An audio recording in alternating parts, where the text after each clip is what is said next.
Welcome to another edition of Our City. A few things going around the city of Elizabeth this week. The Institute of Music for Children presents their 2021 semester online and on-site art classes. There will be a 16-week registration program that ends May 17th, so it's grades kindergarten through the 12th grade. The classes will be in acting and art, hip-hop, piano lab, guitar electronic, as well as music production and much more. Now, space is limited on this program, so you can go to tfsforms.com/487-6627 to register. Or you can visit the instituteofmusic.org or call 908-469-1211. The Department of Health and Human Services is offering free COVID testing at the Exlaven site, 513 Richmond Street, in the month of February. The hours are Tuesday and Thursday from 3 p.m. to 7 p.m. and Saturdays from 10 a.m. to 3 p.m. There is no appointment required. You can register on site. You must bring a photo ID.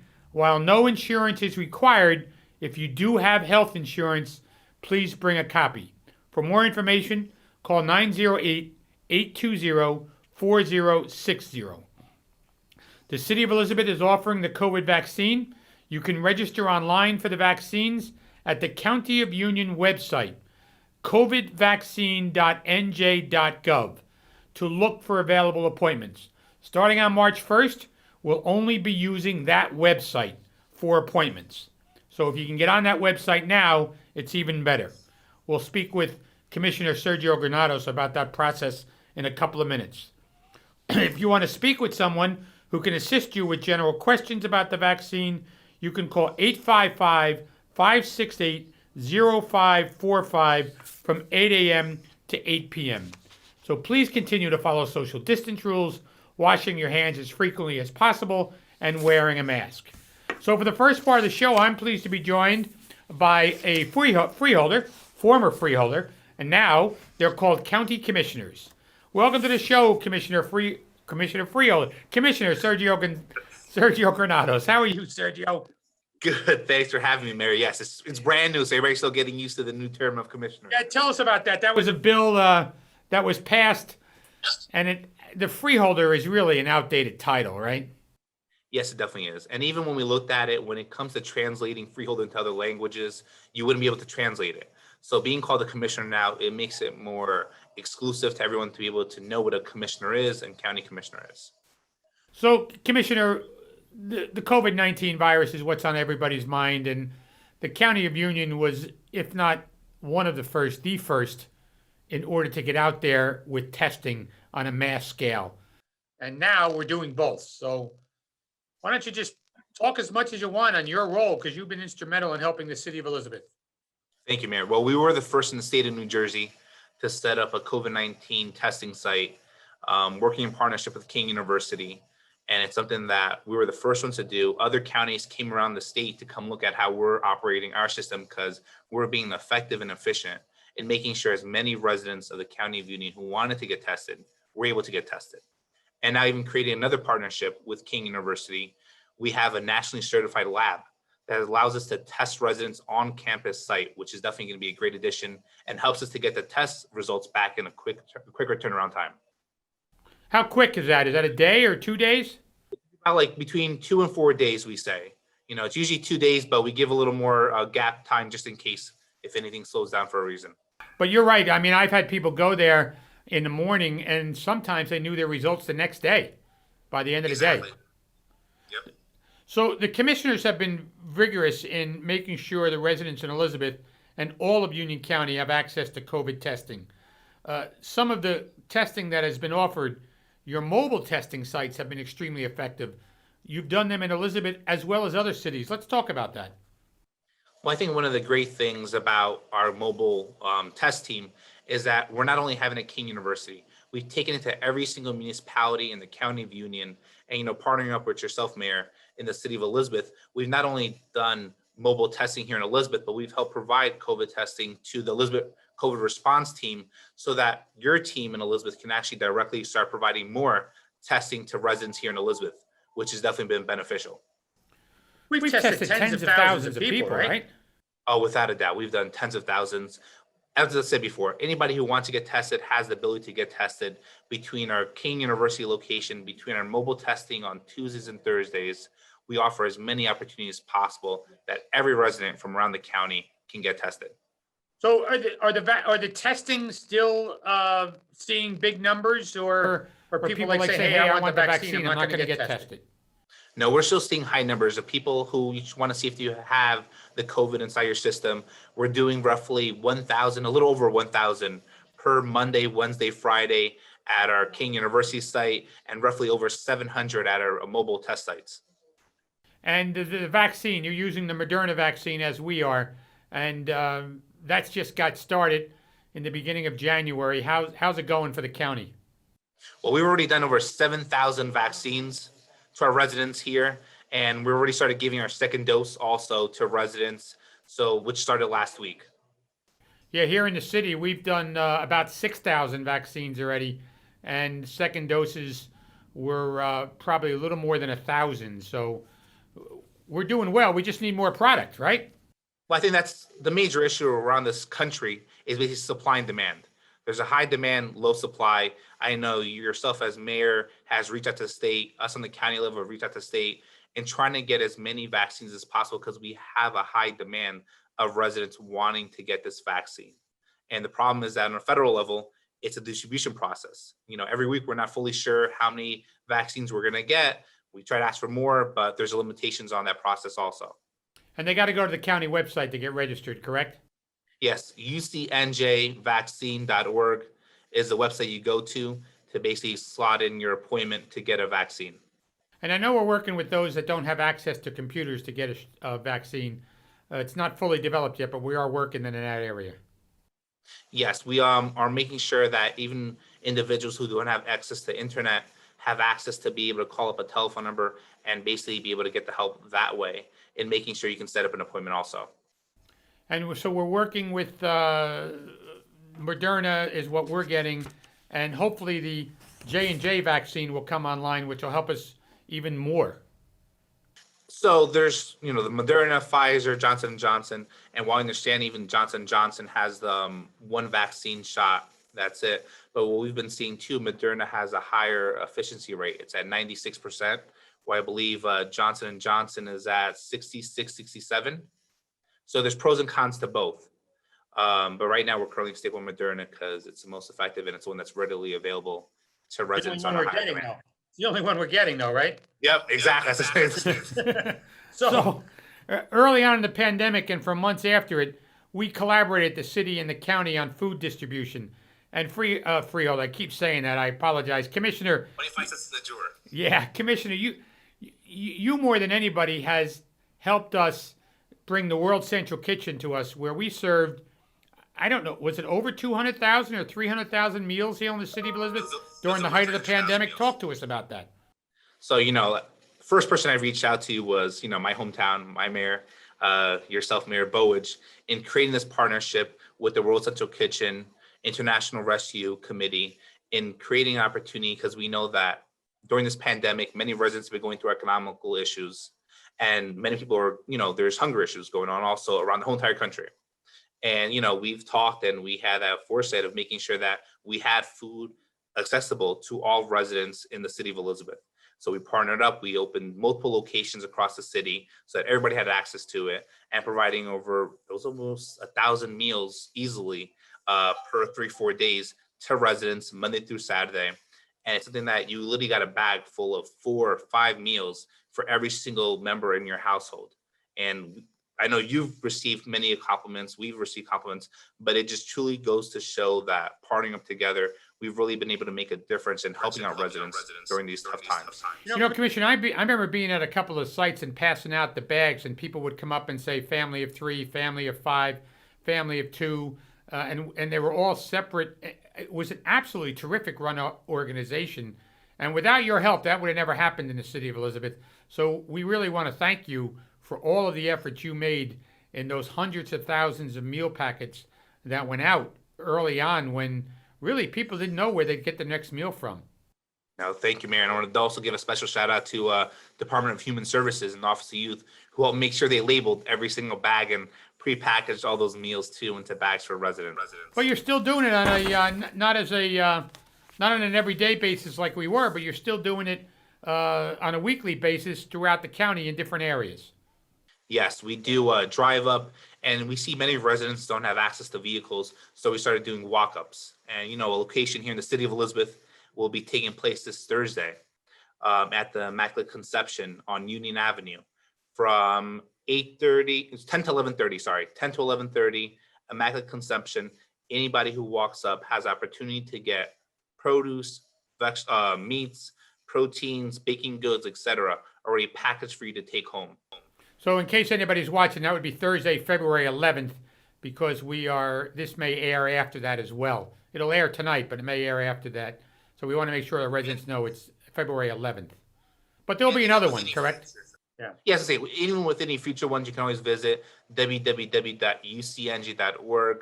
and it's posted there. I know the city page always posts up different food drives we do across the community also.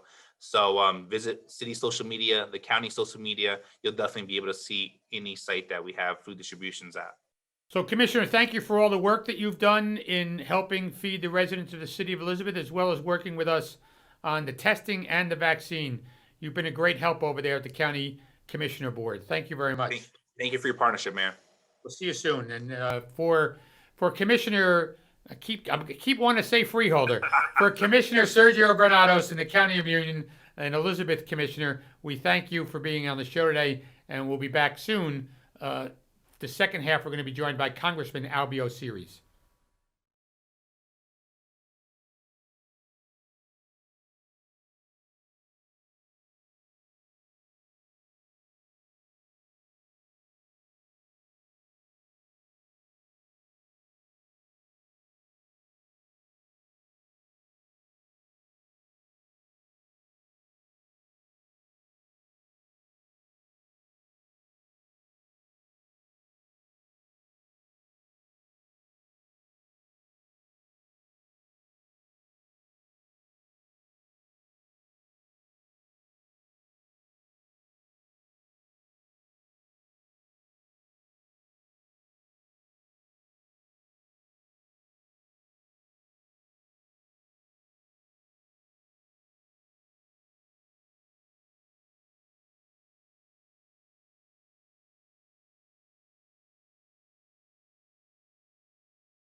I would like to welcome the congressman from our district who is joining us, Congressman Albio Series, who's been a great leader in the efforts of COVID vaccine, COVID testing, working with us from the halls of Congress.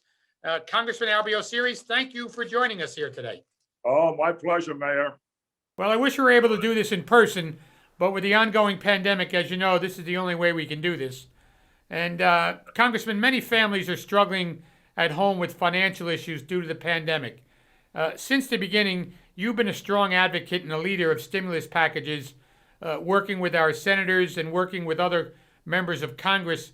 It's an important issue not only for us, but it's important to you. And how's it going in Washington on this attempt to get state and city financial help, as well as the residents of our community? Well, Mayor, people across the 8th Congressional District, and quite frankly, across the state of New Jersey, they've been suffering for a year. And as my representative, I am in charge with helping these people, trying to alleviate the situation that we have in this unprecedented time in our country. I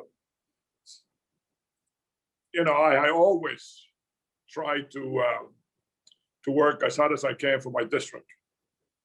And what we actually need now is a comprehensive long-term response that includes direct stimulus to those who need it most. It's our best bet in recovering from the COVID, quite frankly, protecting our public health and restoring our economy. I mean, this is something that we need right now. So I was on the floor the other day, obviously advocating for the help for the people in the district.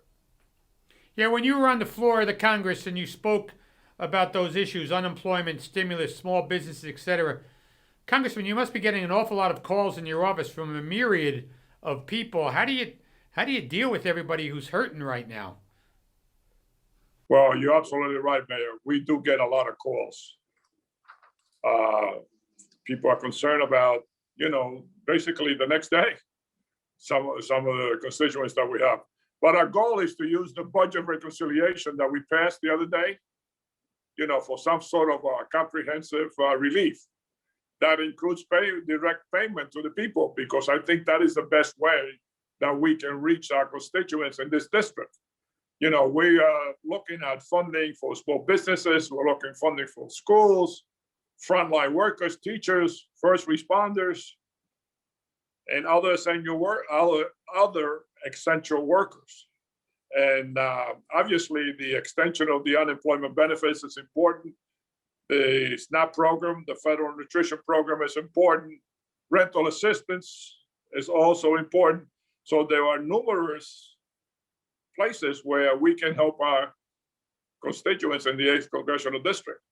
So, Congressman, since you spoke on the floor on early Friday morning, as you know, the Senate's already approved the funding for the president's plan, and the House of Representatives has signed off hours later. So what's the process now? How quick or how fast does this move? What seems to be the plan moving forward as far as administratively? Well, the reconciliation resolution that was passed the other day, I think 5 o'clock in the morning, sets out a $1.9 trillion framework to pass President Biden's American Rescue Plan. And it is broken up into 12 committees. So what will happen now is these committees will come up with a report of the distribution towards the initiative of the president under the jurisdiction, obviously, of the committees. So, for example, I serve in the Transportation and Infrastructure Committee, and we'll determine how to allocate funding to support transit workers who have been on the front line as they carry out essential services. So that's part of the Transportation Committee. This process is starting this week. And after all committees have reports, the Budget Committee, which I am honored to serve on again, will put all 12 together into one package. This package will then be voted on by the House and the Senate. And in each of in the package, there are the 12 recommendations of the committees. So, Congressman, does that need 60 votes in the Senate, or that doesn't need it because you did the reconciliation? No, the reconciliation basically comes down to a simple majority, and which is Vice President Harris now is the tiebreaker. So, Congressman, there seems to be a big debate on who's actually going to get a check. How does that? For $1,400 direct payment per person. This totals $2,000 because originally in the last package that we passed, there was $600 direct to the persons. Now with these $1,400 that the president wants, it brings a total of $2,000 per person. So, as far as who is eligible, they're still negotiating that. You know, some people say they want $50,000 as the cutoff. Others want $75,000 as the cutoff. Will that get resolved?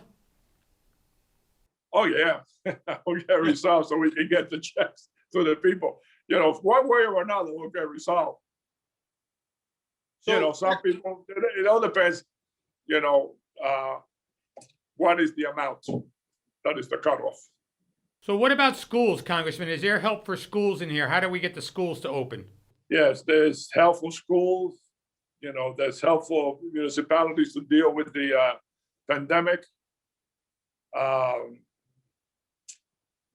mean, there is so much in the bill in trying to assist people in the district, where there is schooling, where there is some municipal aid, some state aid. So the municipal and state aid is staying in the bill. Yes.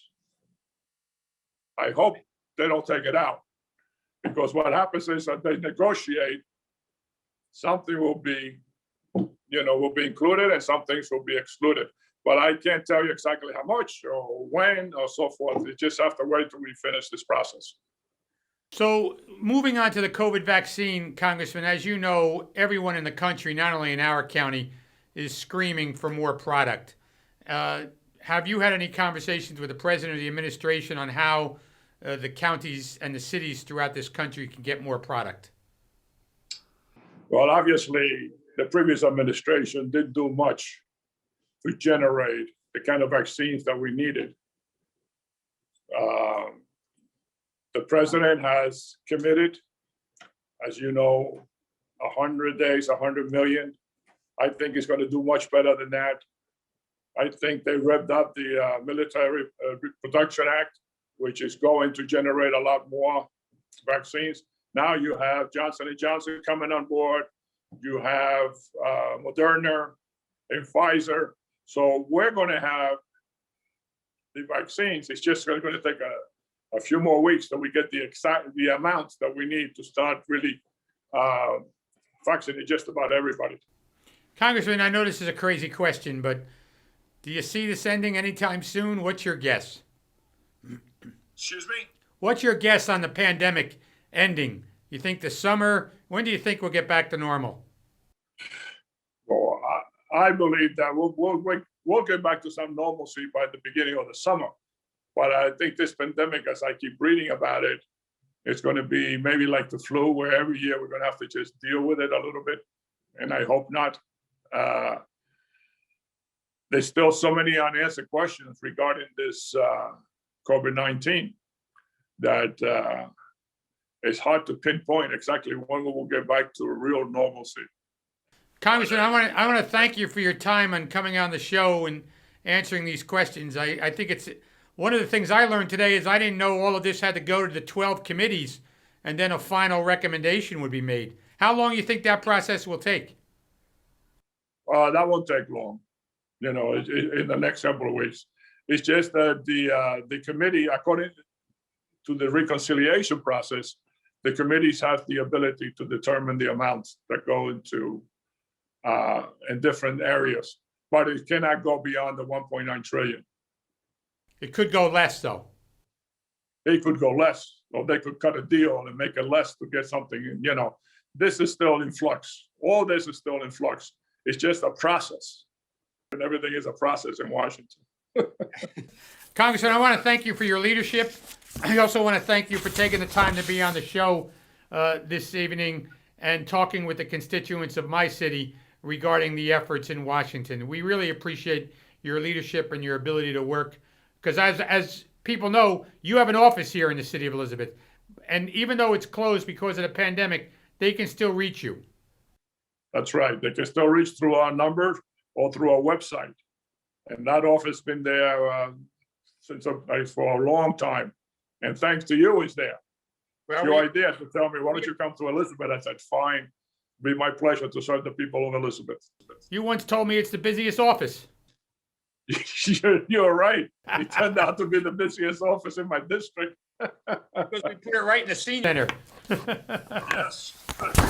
Congressman, once again, thank you very much for taking the time to be on the show. We appreciate your leadership in Washington.